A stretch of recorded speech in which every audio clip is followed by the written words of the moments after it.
The phone buzzed against the kitchen counter, its vibration rattling the silence like a warning shot.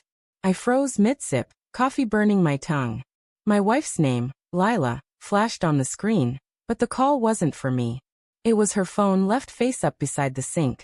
The name Evan pulsing in cold white light. My stomach churned, a sick lurch, as if the ground had tilted. Evan. Her coworker. The one she'd mentioned too casually, too often, with a laugh that never reached her eyes. I reached for the phone, my hand trembling, and hit answer before I could think. Her voice exploded through the speaker, sharp and unguarded. "We're done, Evan. Done forever." The words sliced through the air, and my chest caved in, breath trapped in a vice of shock and dread. I stood rooted in our sunlit kitchen, the scent of burnt toast lingering, the clock ticking too loudly. Lila's voice cracked, raw with fury, but there was something else. Guilt, maybe, or desperation. "You can't keep doing this to me," she hissed. "I told you it's over." Evan's reply was muffled, a low murmur, but I caught fragments. "You promised, and what about us?" My knees buckled. I gripped the counter, the edge biting into my palm, grounding me against the vertigo of betrayal. Us. What us? My mind raced, replaying every late night she'd blamed on work, every distracted glance, every time her phone lit up and she turned it face down with a tight smile. How had I missed this? The call ended abruptly, leaving a hollow hum in the speaker.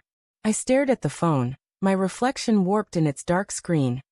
A man unraveling, eyes wide with hurt and rage. I wanted to call her back, to scream, to demand answers, but my throat was sandpaper, my heart a fist pounding against my ribs. Instead, I sank into a chair, the wood creaking under my weight, and tried to piece together the shards of our life. 10 years of marriage. Quiet mornings like this one, her humming off-key while brewing coffee, her hand in mine at her mother's funeral, her tears soaking my shirt. Had it all been a lie? The front door clicked open hours later, and Lila stepped in, her face pale, her auburn hair tangled from the wind. She froze when she saw me, still in the kitchen, her phone now in my hand. "Mark," she said, her voice soft, almost pleading. "You're home early." The air thickened, heavy with unspoken truths. I held up the phone, my hand steady now, though my pulse thundered. "Evan called," I said, each word a blade. Her eyes widened, a flicker of panic, then something else, resignation. She set her bag down slowly, the leather creaking, and sat across from me. The table between us felt like a chasm. "I can explain," she started, but her voice wavered, and she looked away, her fingers twisting the hem of her scarf. The gesture was so familiar, so Lila, that it stabbed at me, a reminder of the woman I thought I knew. "It's not what you think," she said, but the words sounded hollow, rehearsed. I leaned forward, my voice low, controlled, though rage simmered beneath. "Then tell me, Lila. Tell me what us means. Tell me why you put me on speaker and screamed you're done with him." Her lips parted, but no sound came. Her silence was louder than any confession. She started to speak, her words tumbling out in fragments. "Evan was a mistake," she said. "A late-night project that turned into drinks, then something more. It was just once," she whispered, her eyes glistening with tears. "I stopped it. I swear, Mark, I stopped it." But her voice cracked on once, and I saw the lie in the way her hands shook, the way she couldn't meet my gaze. I wanted to believe her, to cling to the life we'd built, but doubt gnawed at me, sharp and relentless. "When?" I asked, my voice breaking. "When did it start?" She hesitated, and that pause was a confession in itself. The next morning, her phone rang again, but this time it was her sister, Claire. I answered, my voice flat, still raw from the sleepless night. "Mark, thank God," Claire said, her words rushed, panicked. "Lila's not answering. Is she with you? Evan's wife, she knows. She's threatening to tell everyone, to ruin Lila's career." My grip tightened on the phone, the plastic creaking. Evan's wife.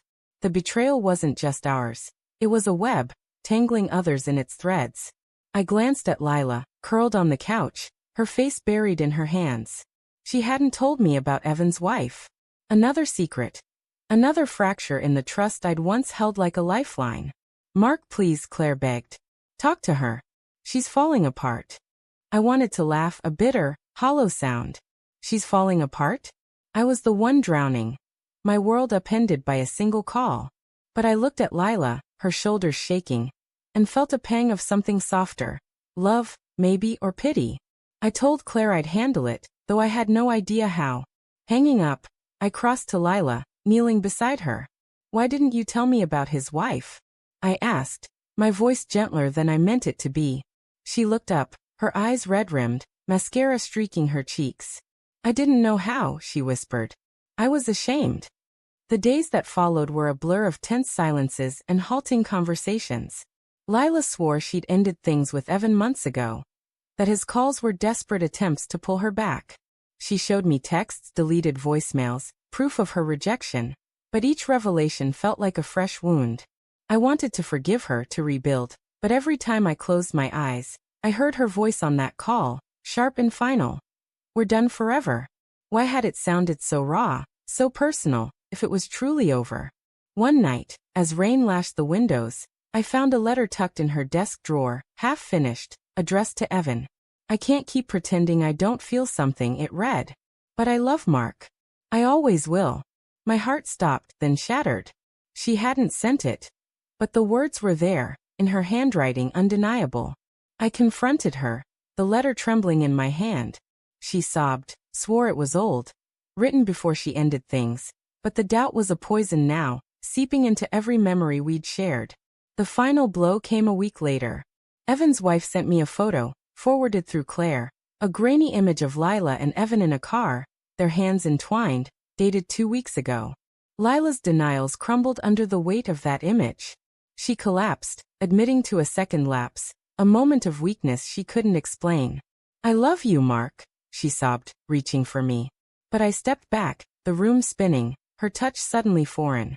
I walked out into the rain, the cold biting my skin, and stood under a street lamp, its glow flickering in the downpour. My phone buzzed, Claire again pleading for me to come back to fix things. But I couldn't. The woman I loved was a stranger, her betrayal a wound too deep to heal. As the rain soaked through my jacket, I realized the truth. Love wasn't enough to mend what trust could not survive. I turned off my phone, the silence deafening, and walked into the night, leaving the life we'd built behind.